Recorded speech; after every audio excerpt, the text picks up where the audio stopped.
నమస్కారం TV8 news కి స్వాగతం. హెడ్లైన్ చూద్దాం. విజయవాడ క్యాంపు కార్యాలయంలో పూజలు. డిప్యూటీ సీఎంగా పవన్ కళ్యాణ్ బాధ్యతల స్వీకరణ.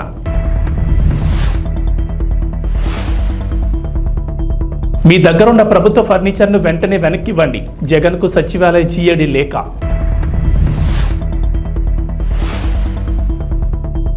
హైదరాబాద్లో ఏరోస్పేస్ విడిభాగాల సంస్థ. భారీగా పెట్టుబడులు, వేల మందికి ఉపాధి.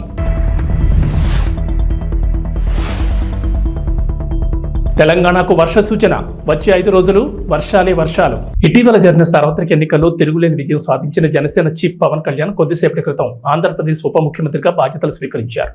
అంతకుముందు విజయవాడలోని క్యాంపు కార్యాలయంలో ప్రత్యేక పూజలు చేశారు. డిప్యూటీ సీఎం హోదాలో పంచాయతీరాజ్, గ్రామీణాభివృద్ధి, పర్యావరణ, అటవీ, శాస్త్ర సాంకేతిక శాఖల మంత్రిగాను బాధ్యతలు స్వీకరించారు. అనంతరం పలు ఫైళ్లపై మంత్రి హోదాలో సంతకాలు చేశారు. బాధ్యతలు చేపట్టిన పవన్ కు అధికారులు, ఎమ్మెల్యేలు అభినందనలు తెలిపారు. మంత్రులు నాదెండ్ల మనోహర్, కందుల దుర్గేష్, ఎంపీ తంగళ్ల ఉదయ్ శ్రీనివాస్, ఎమ్మెల్యే వంశీకృష్ణ శ్రీనివాస్ యాదవ్, పిఠాపురం మాజీ ఎమ్మెల్యే వర్మ తదితరులు పవన్ ను కలిశారు.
ప్రకాష్, అది లైవ్ ఒకసారి చూడు. కేబుల్ చూసుకో ఫస్ట్.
ఏపీ సార్వత్రిక ఎన్నికల్లో కూటమి విజయం తర్వాత టీడీపీ అధినేత చంద్రబాబు నాయుడు ఇమేజ్ అమాంతం పెరిగిపోయింది.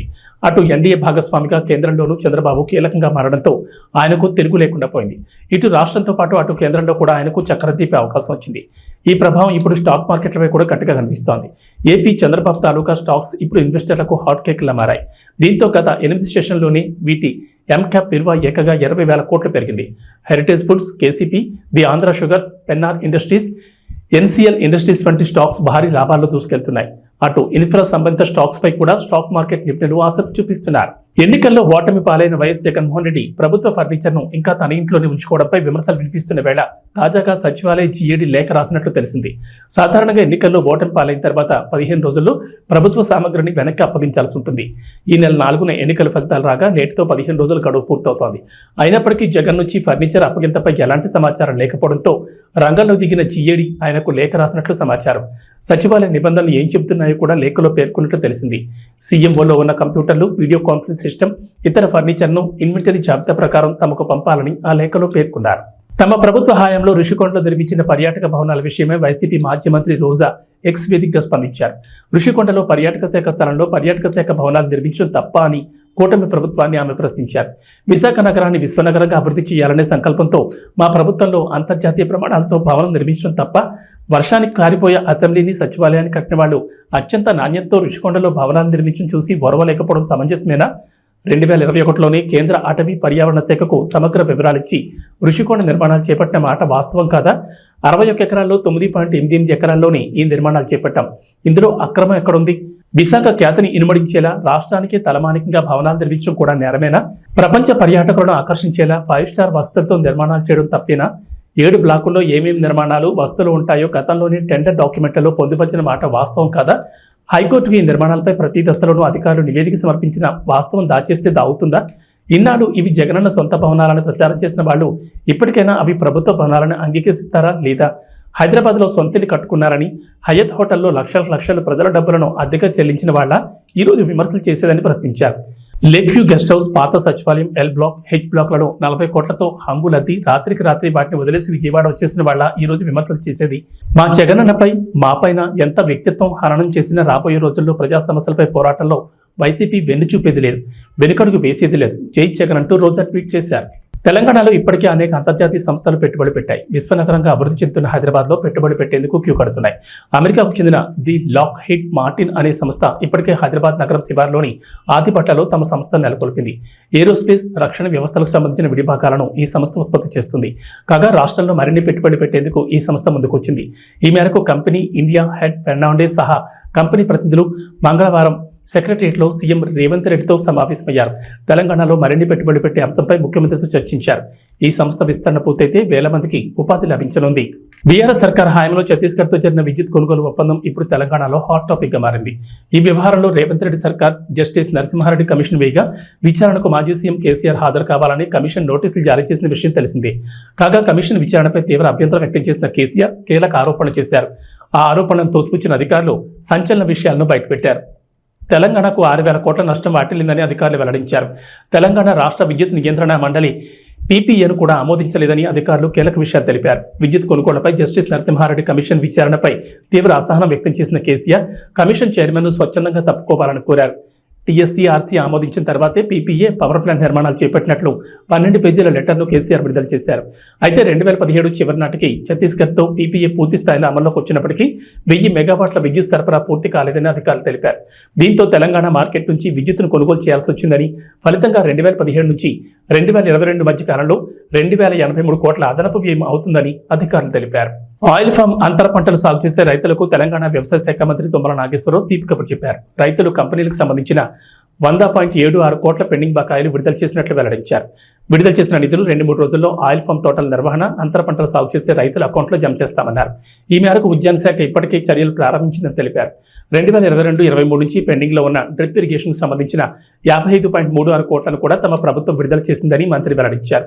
ఆయిల్ ఫామ్ ఇతర పంటల్లో రైతులు అమర్చిన డ్రిప్ ఇరిగేషన్ పరికరాల కంపెనీలకు పెండింగ్ బకాయిల కింద వీటిని జమ చేయనున్నట్లు ఆయన వెల్లడించారు.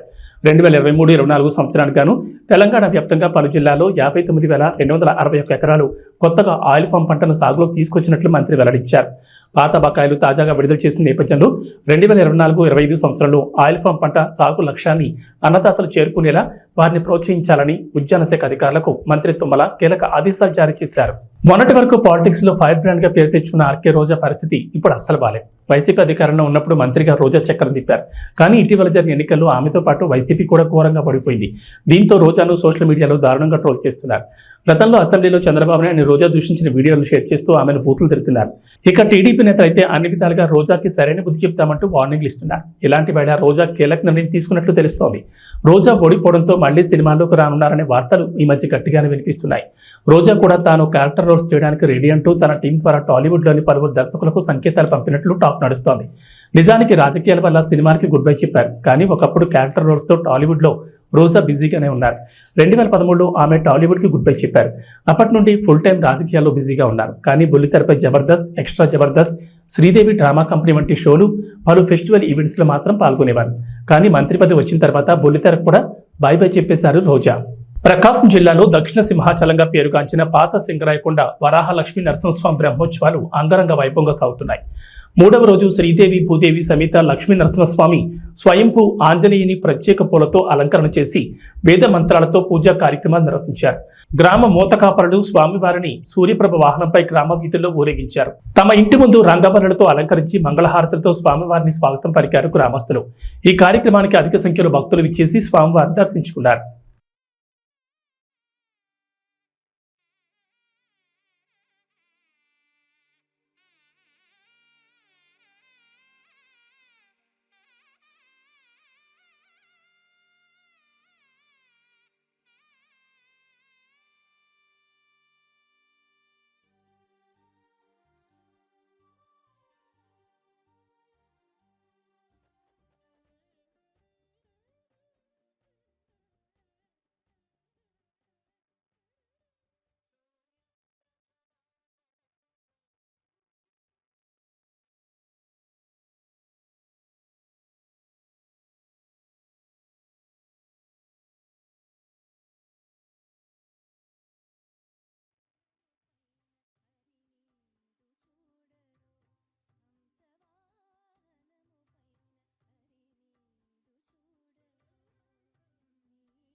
పల్నాడు జిల్లా సత్తెనపల్లి నియోజకవర్గం రాజుపాలెం మండలం పెద్దనెమలి గ్రామం వద్ద ఆయిల్ ట్యాంక్ బోల్తా పడిన ఘటన బుధవారం చోటు చేసుకుంది.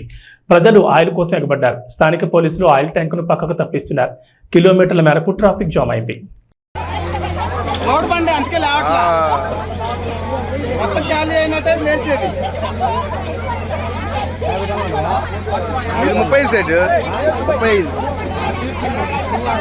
దాంట్లో మ్యాక్సిమం 10 టన్నులు పోయినా టన్ను కూడా పోయి ఉండదు, 2-3 టన్ను కూడా పోయి ఉండదు. ఏంది 10 పోయిందంట. ఇప్పుడు చెప్తే వెళ్ళదా తొందర చేసి లేపుకుంటే మనం ఏం చేస్తాం లావదా. ఇప్పుడు లేతే ఇంకా ఎక్కువ పోద్ది. నీకు ఇంకా విషయం తెలియదు, లేతే ఎక్కువ పోద్ది.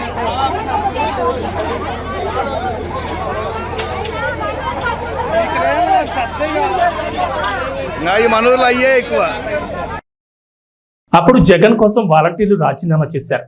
ఇప్పుడు మీ భవిష్యత్తు కోసం మళ్ళీ అదే వాలంటీర్ జాబ్కు మీకు కావాలి అంటున్నారు. కనుక ముందు మీ వాలంటీర్స్ జాబ్ని మీకు లేకుండా ఎవరు రాజీనామా మీ చేత బలవంతంగా చేయించారో ముందు వాళ్లపైన పోలీస్ స్టేషన్లో కంప్లైంట్ చేసి కేసు పెట్టండి, అప్పుడు నన్ను కలవండి అని మంత్రి అచ్చెన్నాయుడు కలిసిన వాలంటీర్స్కి సమాధానం చెప్పారు. కనుక మీ తక్షణ కార్యక్రమం పోలీస్ స్టేషన్కి వెళ్లి మీ చేత రాజీనామా చేయించిన వ్యక్తిపై కేసు పెట్టండి అని అన్నారు. ఎవరు రాజీనామా చేయించమన్నారో వాళ్ళందరి మీద మేము ఈ స్టేషన్ ముందు కంప్లైంట్లు ఇవ్వండి. తర్వాత అప్పుడు నేను మాట్లాడతాను. మీకు స్టేషన్ ఇష్యూ కాబట్టి మీకు బలవంతాన్ని ఎవరు సంతకాలు పెట్టి రాజీనామాలు చేయించారు వాళ్ళ పేర్లు మొహమాటం లేక అచ్చెన్నాయుడు చేయిస్తే అచ్చెన్నాయుడు పేరు, ఎక్స్ చేసి ఎక్స్ పేరుతో మీరు కంప్లైంట్లు ఇవ్వండి. ఇంటికి వచ్చేలా అలర్ పెట్టి చేయించారు. తర్వాత నా దగ్గర కలవండి. మంచిర్యాల జిల్లా కేంద్రంలోని ఎల్ఐసి కాలనీలో దారుణం జరిగింది. బిట్టా రాజేంద్ర అనే వ్యక్తి మద్యం మత్తులో సొంత పెదనాన్న ఆయన కుమారుడిపై కత్తితో దాడికి పాల్పడ్డాడు. 2 లక్షల విషయంలో జరిగిన గొడవలో కత్తితో తమ్ముడు సుజిత్ గొంతుకోయగా అడ్డుకోబోయిన సుజిత్ తండ్రి లచ్చయ్యపై దాడి చేశాడు. స్థానికులు ఇద్దరిని ప్రభుత్వ ఆసుపత్రికి తరలించగా ఘటనా స్థలాన్ని పోలీసులు పరిశీలించి నిందితుడిని అదుపులోకి తీసుకున్నారు.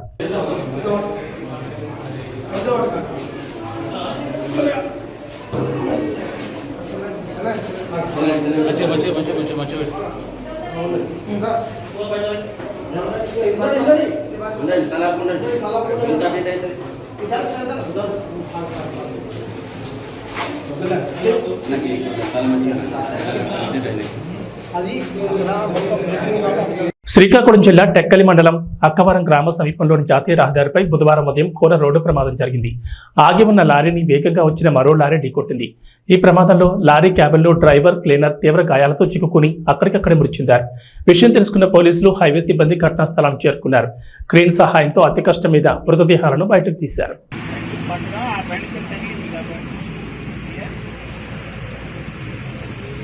T20 ప్రపంచ కప్ 2024లో జట్టు ఘోర ప్రదర్శనతో New Zealand star batter Kane Williamson సంచలన నిర్ణయం తీసుకున్నాడు. ఇప్పటికే టెస్ట్ పగ్గాలను వదిలేసిన కేన్ మామ ఇప్పుడు వైట్ బాల్ ఫార్మాట్ కెప్టెన్సీకి కూడా గుడ్ బై చెప్పాడు. ఇకపై వన్డేలో T20లోనూ సారథిగా ఉండాలని ప్రకటించాడు.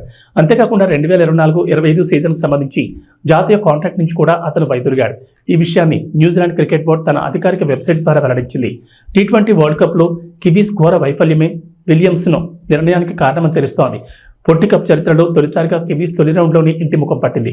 దాదాపు దశాబ్దం తర్వాత సెమీఫైనల్స్ చేరలేదు. ఈ మెగా టోర్నీలో గ్రూప్ సిలో ఉన్న బ్లాక్ క్యాప్స్ తమ తొలి మ్యాచ్లో ఆఫ్ఘనిస్తాన్ చేతిలో 84 పరుల ఘోర ఓటమి చవిచూసింది. ఆ తర్వాత వెస్టిండీస్తో జరిగిన పోరులో 13 పరుల తేడాతో పరాజయం పాలైంది. అనంతరం పసికున్నలు ఉగాండా, పపువా న్యూ గినియాతో జరిగిన మ్యాచ్ల్లో వరుసగా 9-7 వికెట్ల తేడాతో విజయం సాధించి గ్రూప్ సి టేబుల్లో 3వ స్థానంతో సరిపెట్టుకుంది. అయితే విలియమ్సన్ తీసుకున్న నిర్ణయాలు తనని రిటైర్మెంట్ వైపు అడుగులు వేసేలా చేస్తున్నట్లుగా కనిపిస్తోంది. న్యూజిలాండ్ తరపున ఆడటం గొప్ప అవకాశంగా భావిస్తూ ఉంటానని, జట్టుకు తిరిగి ఇంకా చెయ్యాలనే కోరిక తనలో ఉందని విలియమ్సన్ చెప్పాడు. అయితే ఇంకా ఆడతానని పరోక్షంగా ప్రకటించిన కేన్ మామ క్రికెట్ ప్రపంచం అవతల పరిస్థితులు మారిపోయాయని, కుటుంబంతో సమయాన్ని గడపడం తనకి ఎంతో ముఖ్యమని చెప్పాడు. T20 వరల్డ్ కప్ 2026లో బరిలోకి దిగుతారనే ప్రశ్నకు దానికి ఎంతో సమయం ఉందని, పరిస్థితులు ఎలా మారుతాయో చూద్దామని చెప్పాడు. అలాగే న్యూజిలాండ్ క్రికెట్ను ముందుకు తీసుకెళ్లడానికి ప్రయత్నిస్తూ ఉంటానని విలియమ్సన్ పేర్కొన్నాడు. ఇక వాతావరణ విషయానికి వస్తే తెలంగాణకు వాతావరణ శాఖ రెయిన్ అలర్ట్ జారీ చేసింది. వచ్చే 5 రోజులు విస్తారంగా వర్షాలు కురుస్తాయని చెప్పింది. నైరుతి రుతుపవనాలతో ద్రోణి ప్రభావంతో వర్షాలు కురుస్తాయని చెప్పారు. గంటకు 30 నుంచి 40 కిలోమీటర్ల వేగంతో ఈదురుగాలులు వీస్తాయని చెప్పారు. ఉరుములు, మెరుపులతో పాటు పిడుగులు పడే ఛాన్స్ ఉందని, ప్రజలు జాగ్రత్తగా ఉండాలని సూచించింది. ప్రస్తుతం పశ్చిమ మధ్య బంగాళాఖాతంలో ఆవర్తనం కొనసాగుతుందని చెప్పారు. సముద్ర మట్టానికి 4-5 కిలోమీటర్ల ఎత్తులో ఈ ఆవర్తనం కొనసాగుతోందని, ఆవర్తనం కారణంగా తెలంగాణతో పాటు ఏపీలోనూ విస్తారంగా వర్షాలు కురుస్తాయన్నారు. నేడు ఆసిఫాబాద్, ములుగు, కొత్తగూడెం, వరంగల్, హన్మకొండ, మంచిర్యాల, జయశంకర్, భూపాలపల్లి జిల్లాలో భారీ వర్షాలకు ఛాన్స్ ఉందన్నారు. హైదరాబాద్తో పాటు మిగిలిన జిల్లాలో ఓ మోస్తరు వర్షాలు కురిసే అవకాశం ఉన్నట్లు వెల్లడించారు. ఈ మేరకు ఆయా జిల్లాలకు వాతావరణ శాఖ అధికారులు ఎల్లో అలర్ట్ను జారీ చేశారు. ఇవి బులెటిన్ విశేషాలు. నమస్కారం.